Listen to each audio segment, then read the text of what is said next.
On the night of March 30th, 2026, a story broke that sent shockwaves through every military capital on Earth.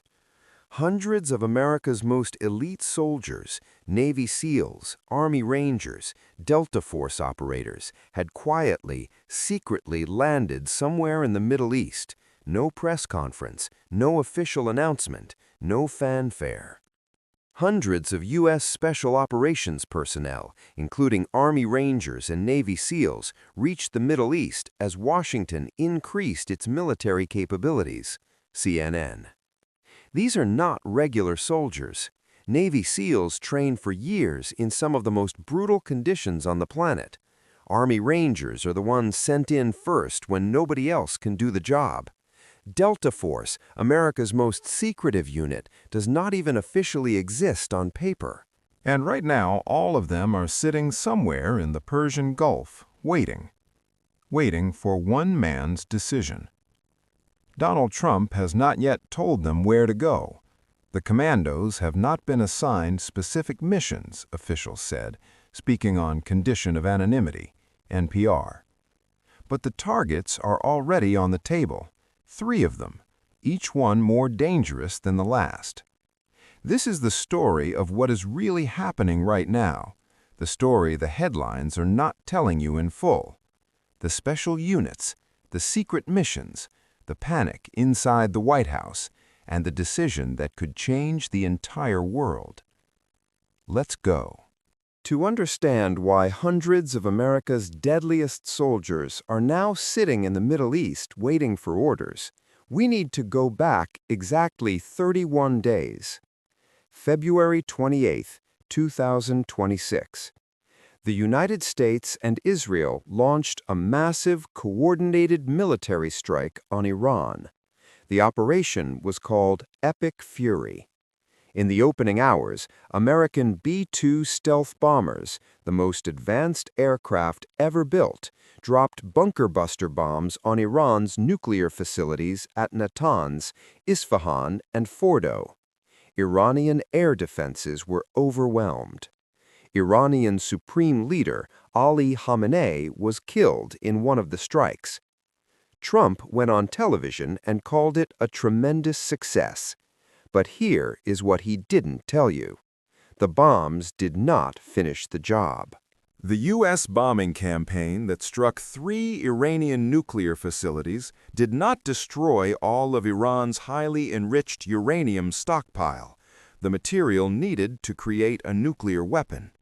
Much of it is believed to be at Iran's Isfahan nuclear site. Al Jazeera. So after 31 days of airstrikes, after spending an estimated $1 billion per day, after bombing over 13,000 targets, Iran's most dangerous material is still out there, somewhere underground, and nobody knows exactly where.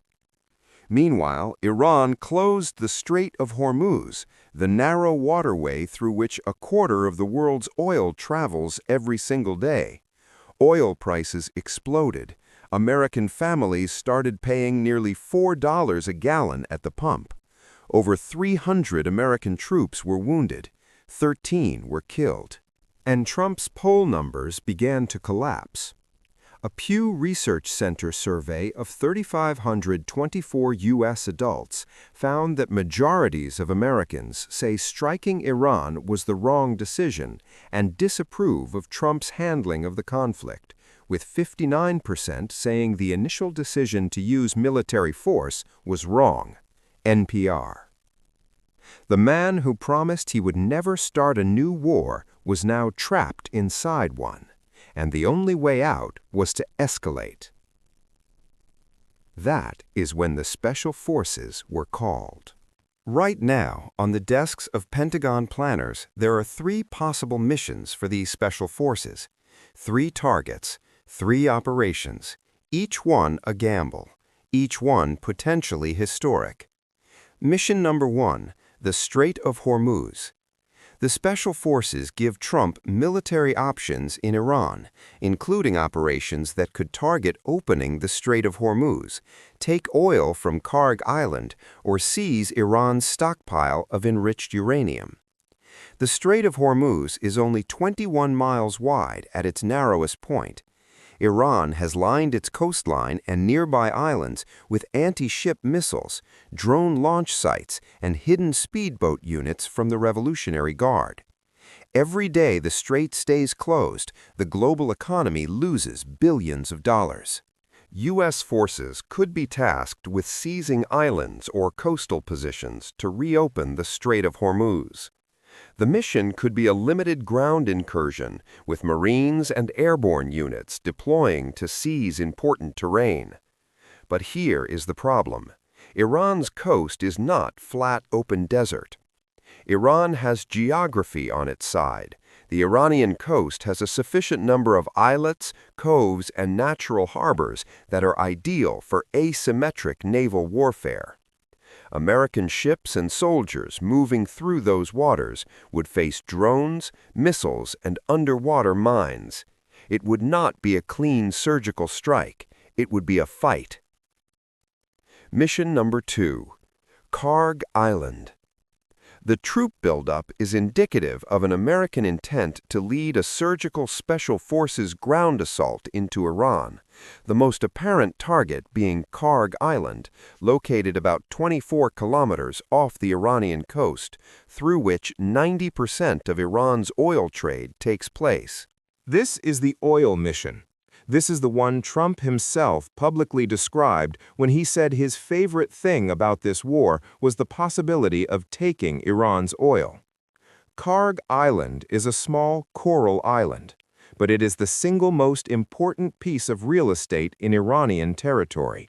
If America seizes it, they control the flow of Iranian oil, worth over $200 million every single day. If Trump approves the plans, such an effort would mark a new phase of the war that could be significantly more dangerous to U.S. troops than the first 4 weeks. Special forces would have to land on a heavily defended island, neutralize Iranian resistance, and hold it, while Iranian missiles, drones, and naval forces try to take it back. Mission number 3, the nuclear mission. This is the one that is keeping military planners awake at night. The U.S. and Israel have discussed sending special forces into Iran to secure its stockpile of highly enriched uranium. The U.S. and Israel see Iran's 450 kilograms of 60% enriched uranium as a serious threat. It would take only weeks to enrich it to weapons grade, and if the entire stockpile reached 90% purity, it would be enough material for 11 nuclear bombs. 11 nuclear bombs, hidden somewhere underground in Iran, and nobody knows exactly where they are right now. Uncertainty over Iran's highly enriched uranium has intensified because it has been almost 9 months since United Nations atomic inspectors last verified its location. At a congressional briefing, Secretary of State Marco Rubio was asked directly, "Will the uranium be secured?" His answer was 4 words. "People are going to have to go and get it," he said, without specifying who. People are going to have to go and get it.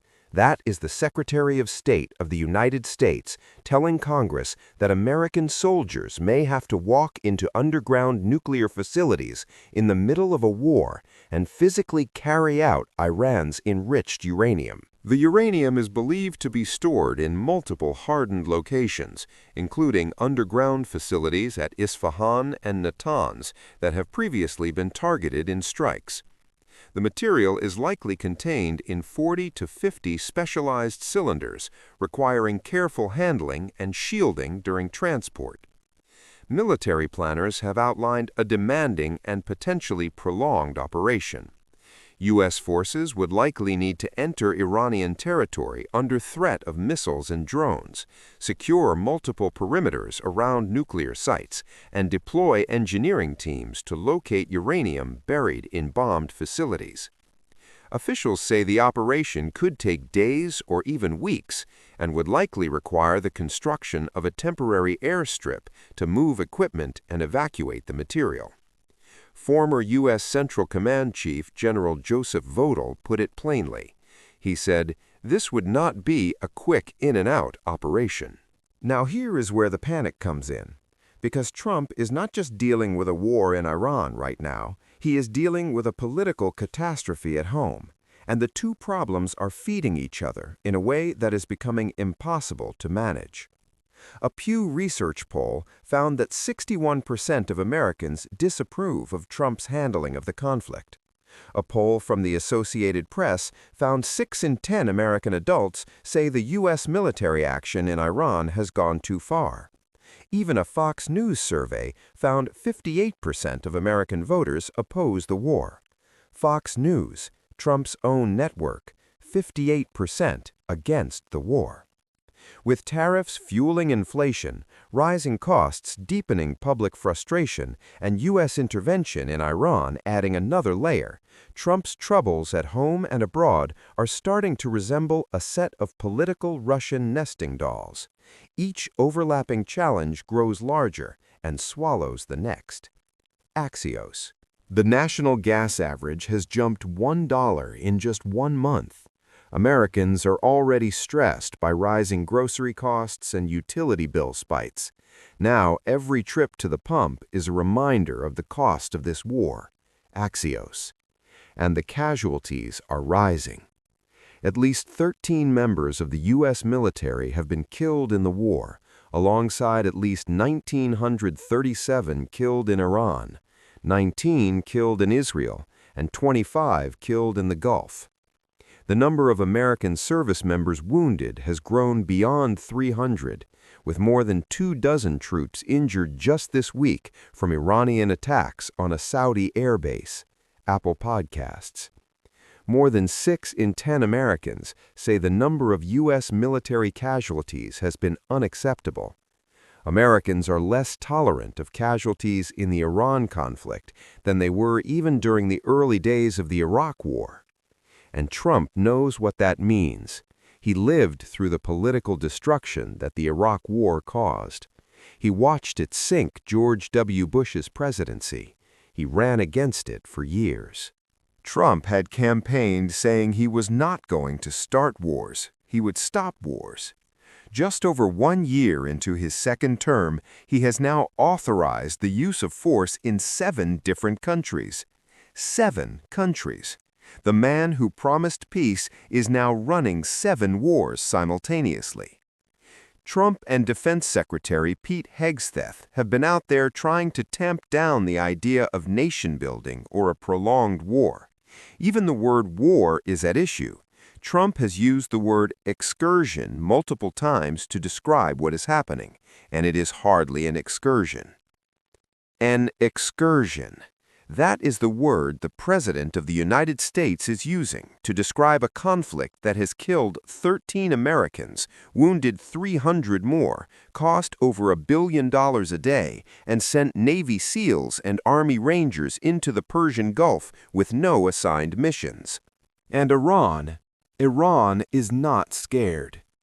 Iran's parliament speaker, Mohammad Bagher Ghalibaf, said on Sunday, in one of the most chilling statements of this entire war, "Our men are waiting for the arrival of American soldiers on the ground to set fire to them and punish their regional partners forever.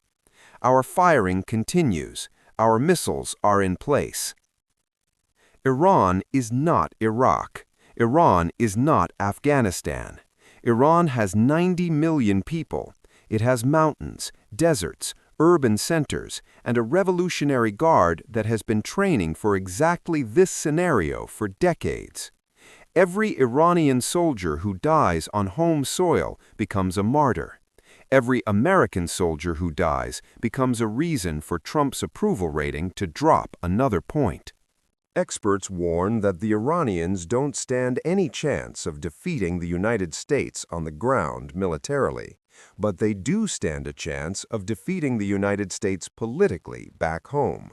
Player.fm. That is Iran's real strategy, not to win on the battlefield, to win in American living rooms, to make this war so painful, so expensive, so bloody, that the American public forces Trump to walk away. And so far, it is working. So where does this all end? Right now, there are two paths forward, and they could not be more different. Path 1. The deal.